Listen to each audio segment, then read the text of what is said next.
मध्यंतरी एका राजकीय विश्लेषकांनी आपलं मत मांडताना असं सांगितलं होतं की शरद पवार एनडीए सोबत जाणार नाहीत. त्याचं कारण देताना ते असं म्हणालेले की पवारांचा जो फायदा इंडिया आघाडीसोबत असल्यामुळे भाजपला होतो, मोदींना होतो, तो फायदा पवार सोबत आल्यामुळे मोदी, शहा आणि भाजपला होणार नाही. आता हे विश्लेषण किंवा निरीक्षण तंतोतंत खरं होतं की काय असा प्रश्न पडतो.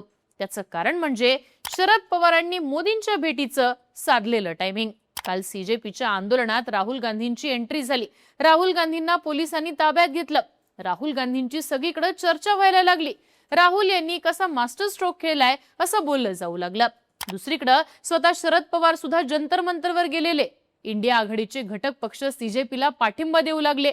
पर्यायानं पहिल्यांदा राहुल गांधी यांच्या नेतृत्वात विरोधी पक्ष भक्कमपणे उभा असल्याचं चित्र रंगू लागलं. पण हे सगळं 24 तास देखील टिकलं नाही. त्याचं कारण म्हणजे शरद पवार आणि मोदींची भेट.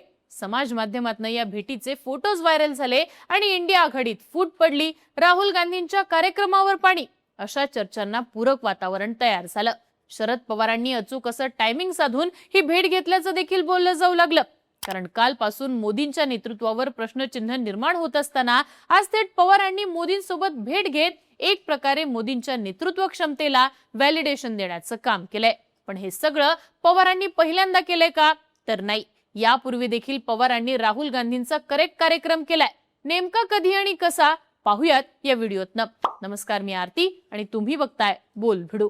राहुल गांधींच्या वातावरण निर्मितीवर शरद पवारांनी पाणी टाकल्याचं पहिलं उदाहरण म्हणजे ऑपरेशन सिंदूरवर संसदेच्या विशेष अधिवेशनाच्या मागणीवेळी भारतानं पाकिस्तान आणि दहशतवादाविरोधात राबवलेलं ऑपरेशन सिंदूर आणि त्यानंतर झालेलं सीज फायर याबाबत तात्काळ संसदेत चर्चा व्हावी अशी राहुल गांधी यांची भूमिका होती. यासाठी त्यांनी पंतप्रधान नरेंद्र मोदींना पत्र देखील लिहिलं होतं. आता पहलगाम हल्ल्यानंतर जेव्हा राहुल गांधींनी संसदेच्या विशेष अधिवेशनाची मागणी केलेली तेव्हा शरद पवारांनी त्याचं समर्थन केलं होतं. पण जेव्हा राहुल गांधींनी ऑपरेशन सिंदूर आणि सीज फायरच्या मुद्द्यावर विशेष अधिवेशन बोलवण्याची मागणी केली त्यावर मात्र पवारांनी वेगळी भूमिका घेतली. शरद पवार म्हणाले की मी संसदेचं विशेष अधिवेशन बोलवण्याच्या विरोधात नाहीये, पण हा एक संवेदनशील आणि गंभीर मुद्दा आहे. संसदेत इतक्या गंभीर विषयावर चर्चा करणं शक्य नाही. राष्ट्रीय हितासाठी माहिती गुप्त ठेवणं आवश्यक आहे. या मुद्द्यावर विशेष अधिवेशन बोलवण्याऐवजी सर्वपक्षीय बैठक झाली तर बरं होईल असं शरद पवार म्हणालेले. राहुल गांधी यांचा ऑपरेशन सिंदूर आणि सीज फायरच्या मुद्द्यावर विशेष अधिवेशनाची मागणी करून सरकारला घेरण्याचा प्लॅन होता. पण शरद पवारांनी याच्या अगदी उलट भूमिका घेत राहुल गांधी यांच्या प्रयत्नांची हवाच काढून घेतली. असंच दुसरं उदाहरण द्यायचं तर ते राफेल प्रकरणाचं. 2019च्या लोकसभा निवडणुकीत राफेल विमानांचा मुद्दा चांगलाच गाजला होता. मुख्य म्हणजे राहुल गांधींनीच हा मुद्दा लावून धरला होता. राफेलच्या मुद्द्यावरनं राहुल गांधींनी थेटपणे मोदींवरती आरोप केलेले. अशा वेळी विरोधी पक्ष म्हणून शरद पवार सुद्धा त्यांची साथ देतील अशी अपेक्षा होती. पण पवारांनी एक असं वक्तव्य केलं ज्यामुळे सगळ्यांनाच मोठा धक्का बसला.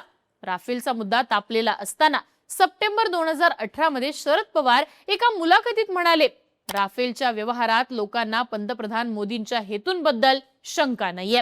पवारांचं हे वक्तव्य अशा वेळी आलं होतं जेव्हा काँग्रेसनं या मुद्द्यावरनं थेट मोदींवरती आरोपांची राळ उठवली होती. काँग्रेस पक्ष आणि राहुल गांधी मोदींचं नाव घेत आरोप करत होते. पण शरद पवारांच्या या वक्तव्यावरनं ते मोदींचा बचाव करतायत असा मेसेज गेला आणि राहुल गांधी बॅकफुटवर आले. यानंतर शरद पवारांनी स्पष्टीकरण देखील दिलं. माझ्या वक्तव्याचा चुकीचा अर्थ लावण्यात आला.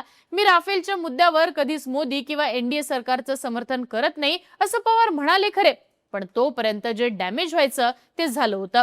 शरद पवारांच्या या वक्तव्याचं भाजपकडनं सुद्धा स्वागत करण्यात आलेलं. भाजपचे त्यावेळेचे अध्यक्ष अमित शहा यांनी या वक्तव्यासाठी पवारांचे आभार मानले होते.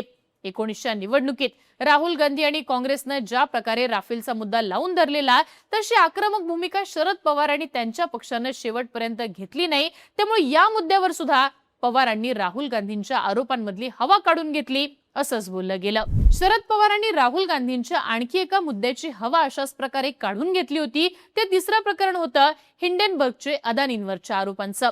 अमेरिकेतल्या हिंडनबर्ग रिसर्चनं 2023 मध्ये भारतातले बिझनेसमॅन गौतम अदानी यांच्या अदानी समूहावर अत्यंत गंभीर असे आरोप केले होते.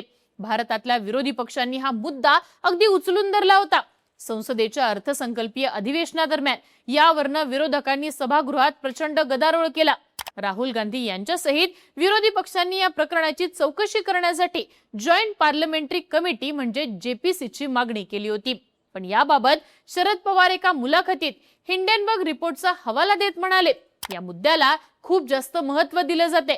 जेव्हा असे मुद्दे उपस्थित होतात तेव्हा देशामध्ये गोंधळ निर्माण होतो. याचा परिणाम आपल्या अर्थव्यवस्थेवर होतो. हे सगळं एखाद्याला टार्गेट करण्यासाठी केलं जातंय असं वाटतंय, असं शरद पवार म्हणाले होते. त्यांनी या मुद्द्यावर विरोधकांच्या जेपीसीच्या मागणीचाही विरोध केला होता. यावर काँग्रेसकडूनही प्रतिक्रिया आली होती. राष्ट्रवादी काँग्रेसची स्वतःची भूमिका असू शकते, पण 19 विरोधी पक्षांचा विश्वास आहे की अदानींवरच्या आरोपांचा मुद्दा गंभीर आहे, असं ज्येष्ठ काँग्रेस नेते जयराम रमेश यांनी म्हटलं होतं. राफेल प्रमाणे शरद पवारांनी हिंडेनबर्गच्या मुद्द्यावरनं सुद्धा राहुल गांधी आणि काँग्रेसचं कधीच ताकदीचं समर्थन केलं नाही, हेच यावरनं स्पष्ट होतं. शरद पवारांनी आणखी एका मुद्द्याची हवा अशाच प्रकारे काढून टाकली होती. ते चौथं प्रकरण म्हणजे राहुल गांधी यांनी सावरकरांवरती केलेली टीका. राहुल गांधी हे अनेकदा स्वातंत्र्यवीर सावरकरांवरनं भाजपवरती निशाणा साधतात. राहुल गांधींनी 2019 मध्ये मोदी आडनावाबाबत केलेल्या वक्तव्यावरनं 2023 मध्ये त्यांचं लोकसभा सदस्यत्व काढून घेण्यात आलं होतं. त्यानंतर जेव्हा त्यांना तुम्ही तुमच्या वक्तव्याबद्दल माफी मागणार का असा प्रश्न विचारण्यात आला, या प्रश्नावर त्यांनी माझं नाव सावरकर नाही गांधी आहे, गांधी कोणाचीही माफी मागत नाही असं उत्तर दिलं. त्यांच्या या उत्तरावरनं देशभरात प्रचंड गदारोळ झाला होता. यावरनं भाजपनं राहुल गांधी यांच्यावरती टीका केली, तर उद्धव ठाकरे यांच्या शिवसेनेनं थेटपणे महाविकास आघाडी तोडण्याचा इशारा दिला. हे प्रकरण वाढत असल्याचं पाहून शरद पवारांनी या प्रकरणामध्ये मध्यस्थी केली. शरद पवारांनी राहुल गांधी आणि सोनिया गांधी यांची भेट घेतली आणि त्यांना अशी वक्तव्य टाळा असा सल्ला दिला. सूत्रांनी त्यावेळी दिलेल्या माहितीनुसार राहुल गांधींनी पवारांना आश्वासन दिलं की इथून पुढे ते सावरकरांचा उल्लेख करणं टाळतील. यानंतर नागपूरमधल्या एका कार्यक्रमात बोलताना शरद पवार म्हणाले की सावरकर हा आजचा राष्ट्रीय मुद्दा नाहीये, तो जुना मुद्दा आहे.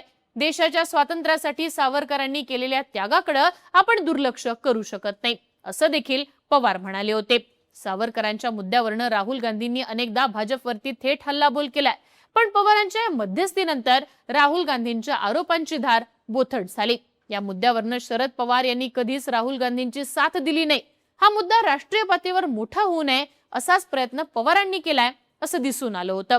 थोडक्यात काय तर आज पुन्हा एकदा टायमिंग साधून शरद पवारांनी मोदींची भेट घेत राहुल गांधींचा करेक्ट कार्यक्रम केलाय असं बोललं जाऊ लागलंय. तुम्हाला या भेटीबाबत काय वाटतं? शरद पवारांनी मोदींची भेट घेऊन राहुल गांधींच्या आंदोलनाची धार कमी केलीये का? शरद पवारांच्या या राजकारणाबद्दलची तुमची मतं आम्हाला कमेंट बॉक्समध्ये लिहून कळवा आणि अशाच राजकीय घडामोडींसाठी बोलबिडूला सबस्क्राईब करा.